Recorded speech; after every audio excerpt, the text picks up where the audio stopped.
급변하는 세계 경제의 흐름 속에서 우리는 늘 인공지능, 반도체, 그리고 2차 전지와 같은 첨단 기술이 미래를 이끌어갈 것이라 믿어왔습니다.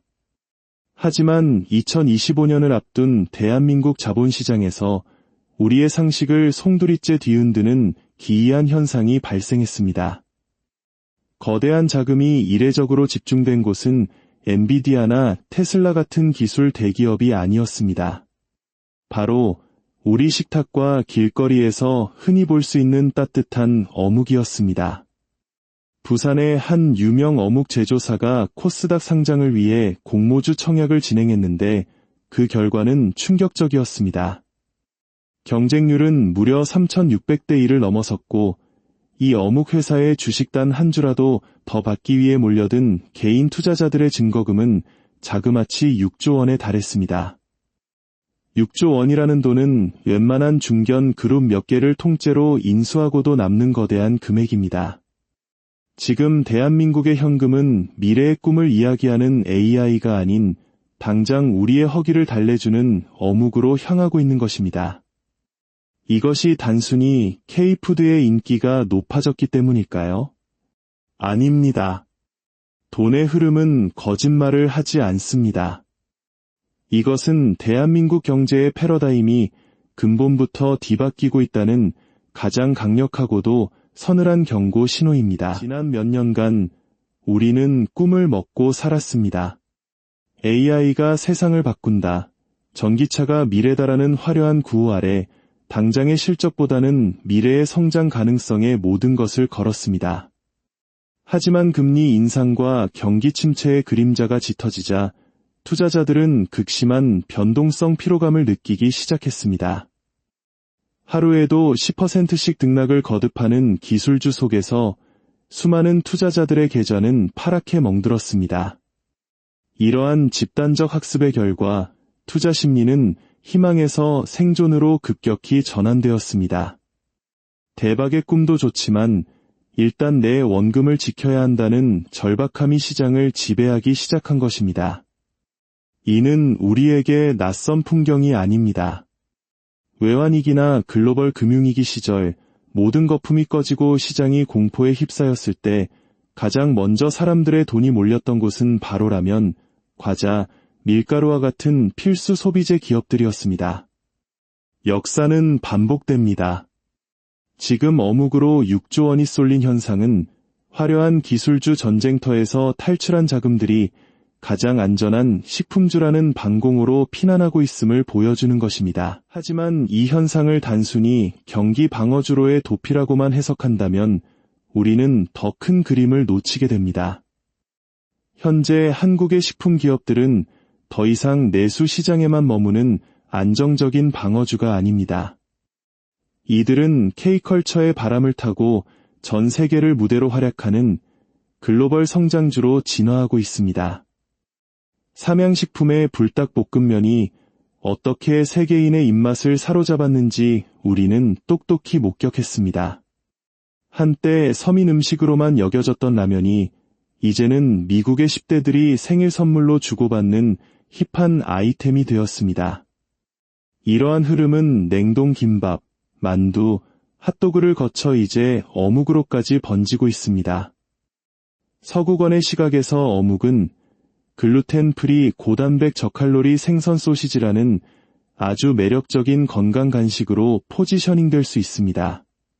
삼진식품이 상장을 서두른 이유도 바로 폭발적으로 증가하는 해외 주문 물량을 맞추기 위해 해외 공장을 증설할 실탄을 확보하기 위함입니다. 즉, 지금의 식품주는 불황의 강한 방어적 성격과 해외 성장의 공격적 성격을 모두 갖춘 매우 특별한 투자처가 된 것입니다. 여기에 현재의 킹달러 현상은 한국 식품 기업들에게 날개를 달아주고 있습니다.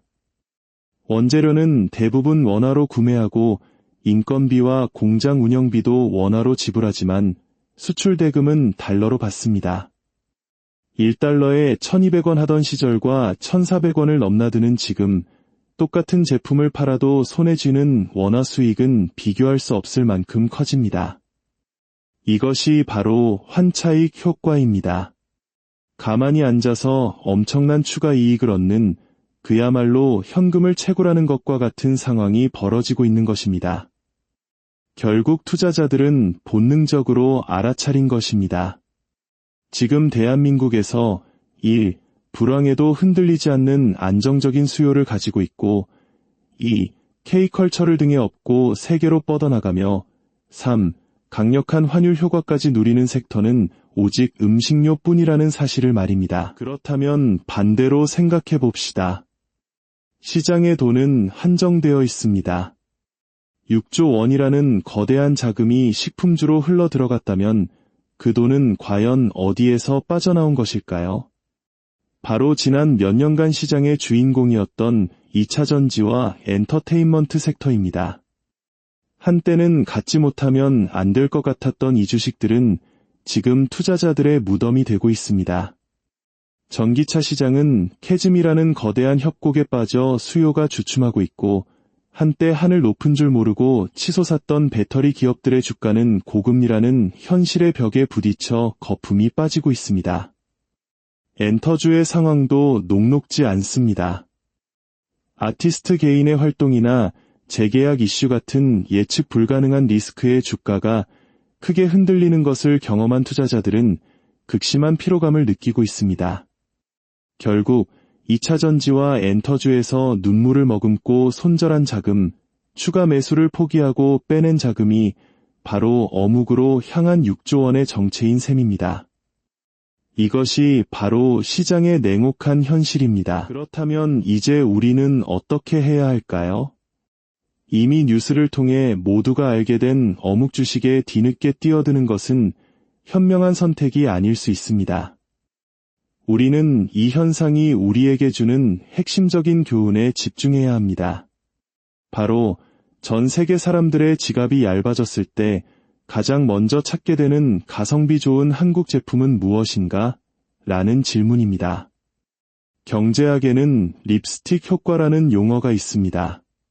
불황기에는 고가의 명품 가방 대신 비교적 저렴한 립스틱 같은 작은 사치품의 소비가 늘어나는 현상을 말합니다. K푸드의 열풍 역시 이와 맥을 같이 합니다.